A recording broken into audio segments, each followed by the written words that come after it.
猫の生き口。お前何人やねん。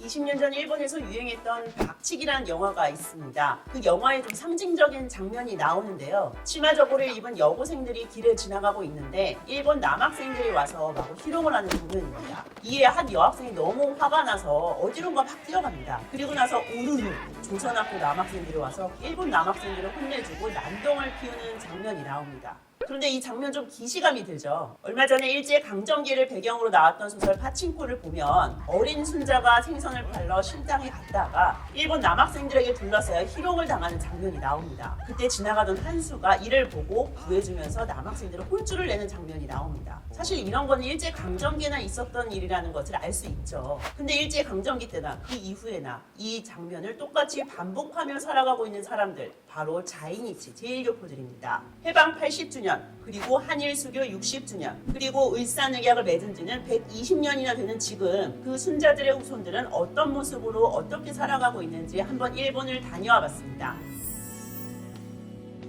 먼저 가장 궁금한 거는 국적이었습니다. 현장에 가서 들어보니까 제1교포들의 국적은 일본, 한국, 조선으로 나뉘는데 여기에는 바로 역사적인 배경이 있다고 합니다. 1945년 해방이 되자마자 어떠한 다양한 이유로 일본에 남게 된 사람들은 한 60만 명에 달한다고 하는데요. 이들을 철도나 공장 건설에 쓰려고 일본 정부는 징용을 하거나 불법 노동자 모집을 해서 마구 끌어들이려고 했었습니다. 그런데 사실 패망하자마자 일본은 입을 싹 바꾸게 됩니다. 조선인들은 일본인들보다 밥을 4배나 먹는다, 범죄자 집단이다라는 등 근거 없는 소문을 마구 퍼뜨리기도 했고요. 심지어는 국적을 마음대로 하기도 했습니다. 1947년 외국인 등록령이라는 것을 만듭니다. 일본 정부는 60만 조선인들에게 그냥 조선이라는 국적을 부여해버립니다. 일본 정부는 일단 조선이라고 쓰라고 지시를 했던 거예요. 47년 시점에서는 외국인 등록상의 국적은 다 조선이었어요. 1947년에는 북한 정권이 없었으니까 사실 이거는 북한을 의미하는 국적은 아닙니다. 일본 정부는 조선반도 출신이라는 이유로 조선이라는 지명을 냅다 국적에 박아버린 거죠. 사실상 무국적인 겁니다. 1950년 한국 정부는 일본 정부에게 한국 국적을 달라고 요청을 합니다. 하지만 당시에 한국은 전쟁 중이었고 한일 수교도 맺어지기 전이기 때문에 이 일은 진척이 좀 더디게 진행을 됩니다. 그러던 중 1965년 한일 수교가 이루어지게 됩니다. 정말 이때를 기점으로 한국 국적 취득자가 기하급수적으로 늘어나게 됩니다. 조선족이라는 지명을 한국 국적으로 바꿉시다 그런 운동이 있었어요. 구청에 가가지고 지금 제가 조선으로 됐는데 한국으로 바꾸겠으면 그러면 그냥 한국으로 고쳐줬다니까. 사실 제1교포 96%는 전라도나 경상도, 제주도 출신이기 때문에 대다수가 조국, 고향의 땅을 밟기 위해서라도 한국 국적 취득률이 점차 높아졌던 것으로 보입니다. 하지만 살다 보면 일본에서 계속 외국 국적으로 산다는 건 너무 불편하고 힘든 일일 겁니다. 왜 한국 국적을 바꾸지 않고 계속 아들, 손자에게 물려주느냐고 여기저기 한번 물어봤습니다.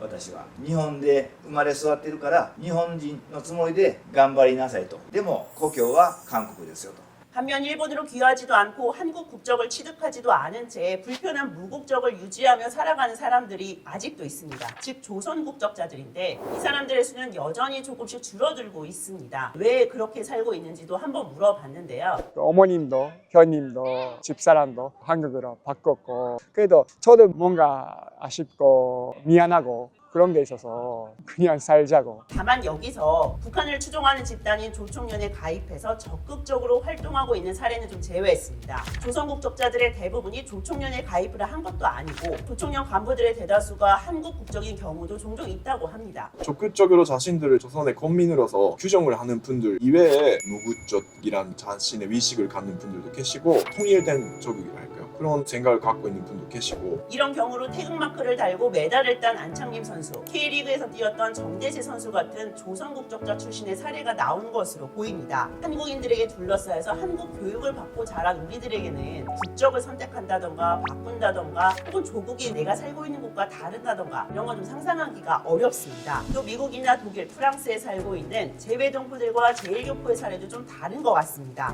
오히려 일본에 살고 있기 때문에 한국 국적을 버리기가 좀 어렵고 한국어를 못해도 한국인이길 바라는 제2동포들의 마음은 편견을 가지고 바라봐서는 안 될 것 같습니다.